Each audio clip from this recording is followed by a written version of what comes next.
Hello മക്കൾസ്, welcome to Eduport. എല്ലാ മക്കൾക്ക് എജുപോർട്ടിലേക്ക് സ്വാഗതം. എടാ, ഒരുപാട് മക്കൾ ചോദിക്കുന്നുണ്ട്, സാറ് ഓരോ ചാപ്റ്ററിൽ നിന്നും ഷുവർ ക്വസ്റ്റ്യൻസ് ഞങ്ങൾക്ക് പറഞ്ഞു തരോ, അത് വലിയൊരു ഉപകാരമാവും എന്ന് പറഞ്ഞു. എന്നാൽ പിന്നെ ഞങ്ങൾ വിചാരിച്ചത് എന്നാൽ അത് അങ്ങോട്ട് കൊടുക്കാമെന്ന്. മക്കളെ, ഓരോ ചാപ്റ്ററിൽ നിന്ന് നിങ്ങൾക്ക് ഷുവർ ക്വസ്റ്റ്യൻസ്, ഇപ്പോൾ നമ്മൾ ലൈവുകളും കാര്യങ്ങളൊക്കെ ആയിട്ട് ഇങ്ങനെ പോകുന്നുണ്ട്. ഇനി അതിൻ്റെ പുറമെ മക്കൾക്ക് തരുന്നതാണ് നമ്മൾ ഓരോ ചാപ്റ്ററിൽ നിന്ന് ഷുവറായിട്ട്, എടാ ഇത് ചോദിക്കുമെടാ, ഇത് ചോദിച്ചിട്ടുള്ളതാണ്, ഇത് ഇമ്പോർട്ടൻ്റ് ആണെന്ന് പറഞ്ഞിട്ട്. കാരണം മക്കൾക്ക് ഇനി ടെക്സ്റ്റ് ബുക്ക് വാരി വലിച്ച് പഠിക്കാനുള്ള സമയമില്ല. കാരണം മോഡൽ എക്സാം അടുത്തു, പബ്ലിക് എക്സാം അടുത്തു, ഇനി സമയമില്ല. ഇനി ടെക്സ്റ്റ് ബുക്ക് പഠിച്ചോളി എന്ന് പറഞ്ഞു കഴിഞ്ഞാൽ അതാരും ചെയ്യില്ല എന്നുള്ള അറിയാം. കാരണം നമ്മളും അതേ സമയത്ത്, അല്ലെങ്കിൽ ഞാനും പ്ലസ് വണ്ണും കാര്യങ്ങളൊക്കെ പഠിക്കുന്ന സമയത്ത് എനിക്കും അറിയാം എന്താണെന്നുള്ള. അവസാന സമയത്ത് നമ്മളൊരു നെട്ടോട്ടായിരിക്കും. പക്ഷെ ഇങ്ങനെ ഒരു സംഭവം ഉണ്ടായത് കൊണ്ട് നിങ്ങൾക്ക് അത് വളരെ യൂസ്ഫുൾ ആയിരിക്കും മക്കളെ. അങ്ങനെയാണെങ്കിൽ നമുക്ക് ചാപ്റ്റർ 9 പോവാം. ഡിസ്പ്ലേസിങ് ഇൻഡിജിനസ് പീപ്പിൾ, തദ്ദേശീയ ജനതയുടെ എന്തെന്ന് പറയാം, മാറ്റങ്ങളെ പറ്റിയിട്ടാണ്, അല്ലെങ്കിൽ സ്ഥാനമാറ്റങ്ങളെ പറ്റിയിട്ടാണ് നമ്മൾ ഈ ചാപ്റ്ററിൽ നോക്കുന്നത്. അപ്പോൾ ഒരുപാടൊന്നും പഠിക്കാനില്ല. ഇതിൽ ഇമ്പോർട്ടൻ്റ് ആയിട്ടുള്ള പ്രധാനമായിട്ടുള്ള ഒരു ചെറിയൊരു ഔട്ട്ലൈൻ തരാം. ഒന്ന് യൂറോപ്യൻസിൻ്റെ കടന്നു വരവാണ്, പിന്നെ അതുപോലെ തന്നെ അമേരിക്കക്കാർക്ക് സംഭവിച്ച കാര്യങ്ങളാണ്, പിന്നെ ഓസ്ട്രേലിയയിലെ ചില സംഭവങ്ങളും. ഇതിൽ ഏറ്റവും ഇമ്പോർട്ടൻ്റ് ആയിട്ട് നോക്കുന്ന ഒരു ഗോൾഡ് റഷ് ഉണ്ട് അല്ലേ, ഗോൾഡ് സ്വർണ്ണപ്രവാഹം. അതും എന്ത് ചെയ്യാനുണ്ട്, നന്നായിട്ട് നോക്കാണ്ട്. ഗോൾഡ് റഷ് ആണ് ഇതിൽ ഏറ്റവും കൂടുതൽ ചോദിക്കുക. അപ്പോൾ നമുക്ക് അത് മാത്രമല്ല, നമുക്ക് ഏതൊക്കെ ചോദിക്കുക എന്നുള്ള ഒരു 5-6 ക്വസ്റ്റ്യൻസ് നമുക്ക് എന്ത് ചെയ്യാം, സെറ്റാക്കി വിടാം. Okay, first question, explain gold rush. ആ പറഞ്ഞ ക്വസ്റ്റ്യൻ പോലെ തന്നെ explain gold rush and its impact on North America. Gold റഷിന്റെ ഭാഗമായിട്ട് നമ്മുടെ അമേരിക്കയിൽ ഉണ്ടാക്കിയ ഇമ്പാക്റ്റുകൾ എന്തൊക്കെയാണ്, ഗോൾഡ് റഷ് എക്സ്പ്ലെയിൻ ചെയ്യാനാണ് പറഞ്ഞിട്ടുള്ളത്. നോക്കാം മക്കളെ. The gold rush and the growth of industries traces of gold led to gold rush in 1840s in California. ഇത് സ്വർണം തേടിയുള്ള ഒരു ജനപ്രവാഹത്തിന് വഴിതെളിച്ചൊരു സംഭവമായിരുന്നു. എന്ന് വെച്ച് കഴിഞ്ഞാൽ കാലിഫോർണിയയിൽ സ്വർണം ഉണ്ടെന്ന് പറഞ്ഞു. എടാ, സ്വർണം ഉണ്ടായിക്കഴിഞ്ഞാൽ നിങ്ങൾ മേപ്പെട്ട് നോക്കി നിൽക്കലാണോ? അല്ല, അവിടേക്കൊക്കെ എന്താവാൻ തുടങ്ങും, നിങ്ങളിങ്ങനെ യാത്ര, എല്ലാവരും വരാൻ തുടങ്ങും, സ്വർണം എടുക്കാനുള്ള ഓടി വരും. അതെന്തായിരുന്നു, എല്ലാവരും അതിലേക്ക് വരാൻ തുടങ്ങി. ആ ഒരു സംഭവത്തെയാണ് ഗോൾഡ് റഷ് എന്ന് പറഞ്ഞാൽ. ആ സംഭവത്തെ എന്തൊക്കെ മാറ്റങ്ങളാണ് അവിടെ ഉണ്ടാക്കിയതെന്ന് ചോദിച്ചു കഴിഞ്ഞാൽ, a lot of Europeans hurried to America in the hope of making the quick fortune. The gold rush led to the building of railway lines across the continent. മക്കളെ, അവിടെ എന്തുണ്ടായിരുന്നു, ബിൽഡിങ്സുകൾ വരാൻ തുടങ്ങി, അതുപോലെ തന്നെ റെയിൽവേകൾ വരാൻ തുടങ്ങി, ഇവിടെ ആളുകൾ വരാൻ തുടങ്ങി. ഇപ്പൊ സ്വാഭാവികമായിട്ട് ഇപ്പൊ ഞാൻ നിൽക്കുന്ന ഭാഗത്ത് ഗോൾഡ് ഉണ്ടെന്ന് വിചാരിക്കാം അല്ലേ, ഗോൾഡ് ഉണ്ടെന്ന് വിചാരിച്ചു കഴിഞ്ഞാൽ തന്നെ ഇവിടേക്ക് എന്തായിരിക്കും, ഒരുപാട് ആളുകൾ വരും. അപ്പോൾ വരുമ്പോൾ സ്വാഭാവികമായിട്ട് അവർക്ക് ചായ കുടിക്കാൻ വേണം, ചായ വേണ്ടി വരും, ലൈമ് വേണ്ടി വരും. അപ്പോൾ അവിടെ കടകൾ വരും. ഓട്ടോമാറ്റിക്കലി ആളുകൾക്ക് വന്നിറങ്ങാൻ അവിടെ എന്ത് വേണം, ഗതാഗത സൗകര്യം, ട്രാൻസ്പോർട്ടേഷൻ വേണം. അപ്പോൾ സ്വാഭാവികമായിട്ട് അവിടെ ബസ് സ്റ്റാൻഡുകൾ വരും, വണ്ടികൾ വരും, റെയിൽവേ വരും. അങ്ങനെ അവിടെ പ്രധാനമായിട്ട് വന്നൊരു സംഭവമാണ് ബിൽഡിംഗ് ഓഫ് റെയിൽവേ. ഓക്കെ അല്ലേ. In north America industries developed the manufacture railway equipment അല്ലേ, റെയിൽവേ എക്യുപ്മെന്റിന്റെ റെയിൽ പാതകൾ നിർമ്മിക്കപ്പെട്ടു. ആയിരക്കണക്കിന് ചൈനക്കാരെ തൊഴിലാളികളായിട്ടും എന്തിനു വേണ്ടിയിട്ട് ഉപയോഗിച്ചു, ഇതിനു വേണ്ടിയിട്ട് ഉപയോഗിച്ചു. കണ്ടോ, in order to make a large scale farming machinery produced. എന്ന് വെച്ചാൽ ഫാർമിംഗ് മെഷീനറി എന്ത് ചെയ്തു, ലാർജ് സ്കെയിൽ എന്ന് വെച്ചാൽ വൻ തോതിലുള്ള രീതിയിൽ എന്ത് ചെയ്തു, ഇവിടെ ഉണ്ടാക്കിയിരുന്നു എന്ന് പറയുന്നുണ്ട്. Industrial development led to the growth of towns and factories. ടൗണുകളുടെ എന്ന് വെച്ചാൽ നഗരങ്ങളുടെയും ഫാക്ടറികളുടെയും വളർച്ചയും ഏതിൻ്റെ ഭാഗമായിട്ട്, ഗോൾഡ് റഷിന്റെ ഭാഗമായിട്ട് അമേരിക്കയിൽ വന്നതാണ്. By 1890s the USA emerged as a leading industrial power in the world.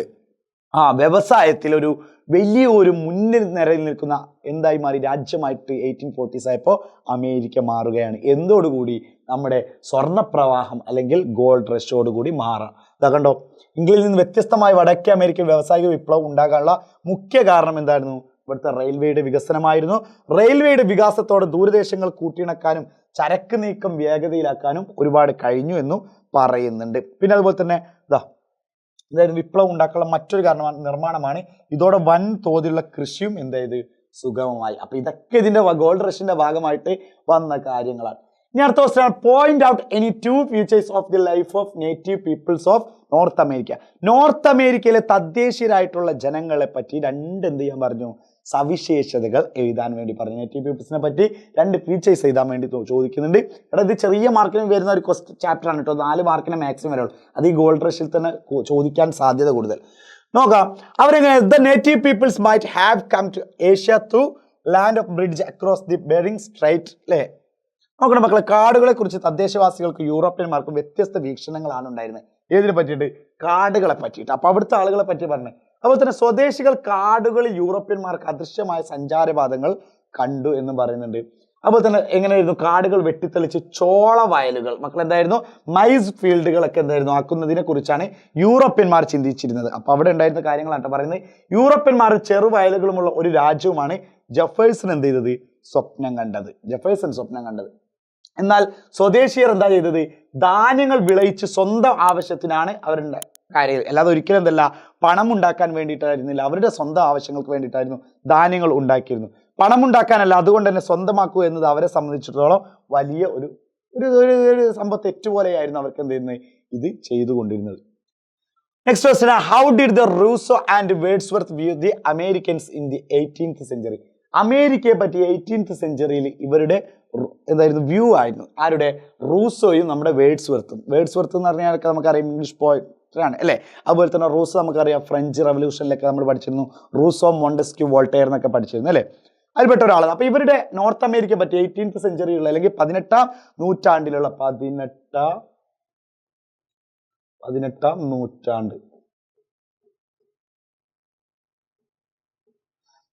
നൂറ്റാണ്ടിലുള്ള അവരെ പറ്റി അവരുടെ വ്യൂസ് ആണ് നോക്കാം. എന്തായിരുന്നു ഫ്രഞ്ച് ചിന്തകരായ റൂസോയെ പോലെയുള്ളവരുടെ അഭിപ്രായത്തിൽ അപരിഷ്കൃതർ എന്ന് വിളിക്കുന്ന ഈ ജനതയാണ് യഥാർത്ഥത്തിൽ ഈ നോർത്ത് അമേരിക്ക അല്ലെങ്കിൽ അമേരിക്കയിലുള്ള ആളുകളൊക്കെ അവർ വിളിച്ചത് അപരിഷ്കൃതർ എന്നുവെച്ചാൽ അൺസിവിലൈസ്ഡ് ആയിട്ടുള്ള ആളുകളാണ്, അപരിഷ്കൃതരാണ്, അവർ എഡ്യൂക്കേറ്റഡ് അല്ല എന്നൊക്കെ. പക്ഷേ റൂസോ പറയുന്നത് അങ്ങനെയുള്ളവരാണ് യഥാർത്ഥത്തിൽ എന്താണ് പ്രശംസിക്കപ്പെടേണ്ടവർ എന്നും, കാരണം സംസ്കാരത്തിന്റെ ജീർണത തീരെ ബാധിച്ചില്ലാത്തവരാണ് അവർക്കൊരിക്കലും സംസ്കാരത്തിന്റെ എന്ത് പറ്റിയിട്ടില്ല, ഒരു അമളി പറ്റിയിട്ടില്ല, ജീർണതയൊന്നും സംഭവിച്ചിട്ടില്ലാത്തവർ എന്നാണ് ആരെ പറയുന്നത് അവിടുത്തെ അമേരിക്കൻസിനെ ആര് പറയുന്നത് നമ്മുടെ റൂസോ പറയുന്നത്. അതുപോലെ തന്നെ ഇംഗ്ലീഷ് കവിയായ വില്യം വേർഡ്സ് പറഞ്ഞ എന്തായിരുന്നു മറ്റൊരു വീക്ഷണമായിരുന്നു മുന്നോട്ട് വെച്ചില്ല. എന്തായിരുന്നു പ്രകൃതിയോട് അടുത്ത് ജീവിക്കുന്നവർക്ക് ഭാവനയുടെയും വൈകാരികതയുടെയും കരുത്ത് പരിമിതമാണെന്നും അദ്ദേഹം എന്ത് ചെയ്തിരുന്നു അഭിപ്രായപ്പെട്ടിരുന്നു. അപ്പൊ ഇതാണ് അമേരിക്കക്കാരെ പറ്റിയിട്ട് ഈ വേർഡ്സ്വർത്തിന്റെയും അതുപോലെ തന്നെ റൂസോയുടെയും എന്തെന്ന് പറയാം അവിടെ ഒരു വീക്ഷണം എന്ന് പറഞ്ഞു. Next question, how did the native peoples America lose their land? അല്ലെ, അവരുടെ നേറ്റീവ് പീപ്പിൾസിന്റെ കയ്യിൽ നിന്ന് എന്ത് ചെയ്യാണ് അവരുടെ ഭൂമി ലാൻഡ് എന്ത് ചെയ്യാണ് ലൂസ് ചെയ്യപ്പെട്ടാണ് അല്ലെങ്കിൽ നഷ്ടപ്പെട്ടുകൊണ്ടിരിക്കുകയാണ്. അതിനെ പറ്റിയിട്ട് എങ്ങനെയാണ് എന്നാണ് ചോദിക്കുന്നത്. നോക്കാം. എഡിങ്ങനെ native peoples of North America lose their land. In the USA the native were forced to move by signing treaties or selling their lands. American ഐക്യനാടുകളിൽ നിന്ന് കുടിയേറ്റങ്ങൾ പെരുകിയപ്പോൾ അവരോട് എന്ത് ചെയ്തു കുടിയേറ്റങ്ങൾ പെരുകിയോ തദ്ദേശികൾ പിൻവാങ്ങേണ്ടി വരികയോ ഭൂമി വിൽക്കാനുള്ള ഉടമ്പടികൾ ഏർപ്പെടേണ്ടി വരികയോ ചെയ്തു. അവരുടെ ഭൂമികളൊക്കെ എന്ത് ചെയ്യാൻ തുടങ്ങി ഒരു ട്രീറ്റ് പ്രകാരം അല്ലെങ്കിൽ ഒരു കരാർ പ്രകാരം വിൽക്കുവാനോ അല്ലെങ്കിൽ എന്ത് ചെയ്യാണ് കളഞ്ഞിട്ട് വരാനോ ഉള്ള ഒരു ഇതിലേക്ക് വന്നു. The natives were deprived of their ലാൻഡിലെ വളരെ കുറഞ്ഞ തുകയായിരുന്നു അവർക്ക് കിട്ടിയിരുന്നത്, വളരെ കുറഞ്ഞ തുകയായിരുന്നു അവർക്ക് ലഭിച്ചിരുന്നത്. അതുപോലെ തന്നെ വാഗ്ദാനം ചെയ്ത തുക പോലും അവർക്ക് കൊടുത്തിരുന്നില്ല. കുറച്ച് തുക എന്തായിരുന്നു വാഗ്ദാനം ചെയ്തിരുന്നു, പക്ഷെ അതുപോലും എന്ത് ചെയ്തിരുന്നില്ല കൊടുത്തിരുന്നില്ല. ആര് കൊടുത്തിരുന്നില്ല? ഇവര് കൊടുത്തിരുന്നില്ല. അതുപോലെ തന്നെ വഞ്ചിക്കപ്പെട്ട സന്ദർഭങ്ങളും നിരവധിയാണ്. ഉടമ്പടിയിൽ പറഞ്ഞതിനേക്കാൾ അധിക ഭൂമി സ്വന്തമാക്കുക. ഇതിന്റെ ഒരു 10 ഏക്കർ എനിക്ക് മതി എന്ന് പറഞ്ഞാൽ പിന്നെ എന്തായിരുന്നു ചെറിയ തുകയാണ് കൊടുത്തിരുന്നത്, പക്ഷെ എന്നാൽ പോലും എന്തായിരുന്നു ചെറിയ തുക കൊടുത്തത് മാത്രമല്ല 10 ഏക്കർ പറഞ്ഞെങ്കിൽ 11 ഏക്കർ എടുക്കും. നടക്കുന്ന കാര്യമാണ്. അങ്ങനെ വഞ്ചിക്കപ്പെട്ടിരുന്നു എന്ന് പറയുന്നു. The judgement by the US chief justice. US-ന്റെ ചീഫ് ജസ്റ്റിസ് ആയിട്ടുള്ള ജഡ്ജ് എന്താണ് പറഞ്ഞത്? ഈ ഒരു ജോൺ മാർഷൽ പറഞ്ഞു സെഡ് ദാറ്റ് ചെറോക്കീസ് ആയിരുന്നു അവിടുത്തെ ഒരു ഗോത്രമായിരുന്നു ഈ ചെറോക്കീസ് എന്ന് പറഞ്ഞത്, ഒരു ട്രൈബ്സ് ആയിരുന്നു ഈ ചെറോക്കീസ് എന്ന് പറയുന്നത് കേട്ടോ.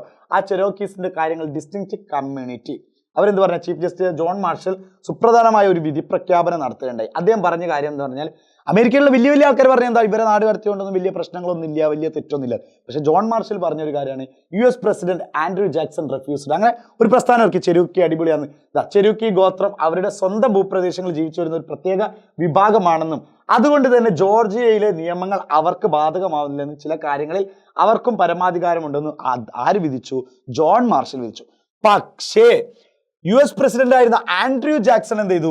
ഇതിനെ അക്സെപ്റ്റ് ചെയ്തില്ല. ഇതിനെന്ത് ചെയ്യാണ്? പ്രസിഡന്റ് ആയിരുന്ന Andrew Jackson chief justice John മാർഷലിന്റെ വിധി പ്രഖ്യാപനത്തെ സ്വീകരിച്ചിരുന്ന എന്ന് മാത്രമല്ല ചെരോക്കി ഗോത്ര ജനതയെ അവരുടെ മണ്ണിൽ നിന്നും ഒഴിപ്പിക്കാൻ തുടങ്ങി. അങ്ങനെയാണ് ചെരോക്കി ഗോത്രം എവിടെ നിന്ന് പോയത്? ഇവ മണ്ണിൽ നിന്നും പോയിക്കൊണ്ടിരിക്കുന്നത്.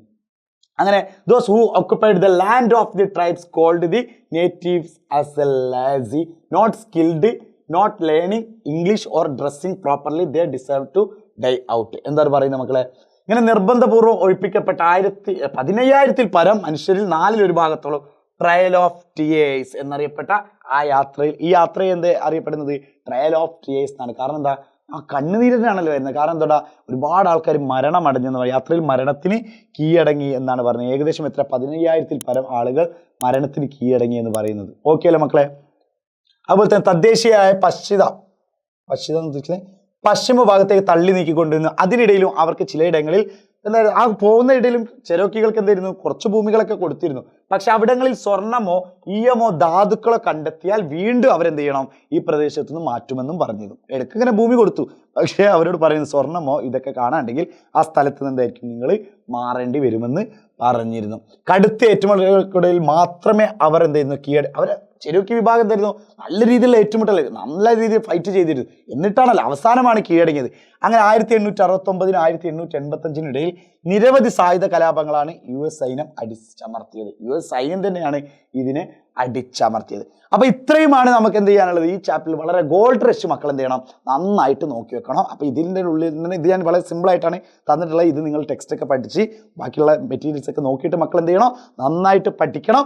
ഇതാണ് ഈ ചാപ്റ്ററിൽ ചോദിക്കുന്ന ഷുവർ ക്വസ്റ്റ്യൻസ് എന്ന് പറഞ്ഞത്. ഓക്കെ അല്ലേ മക്കളെ? സെറ്റ് അല്ലേ? അപ്പോൾ ബൈ ബൈ.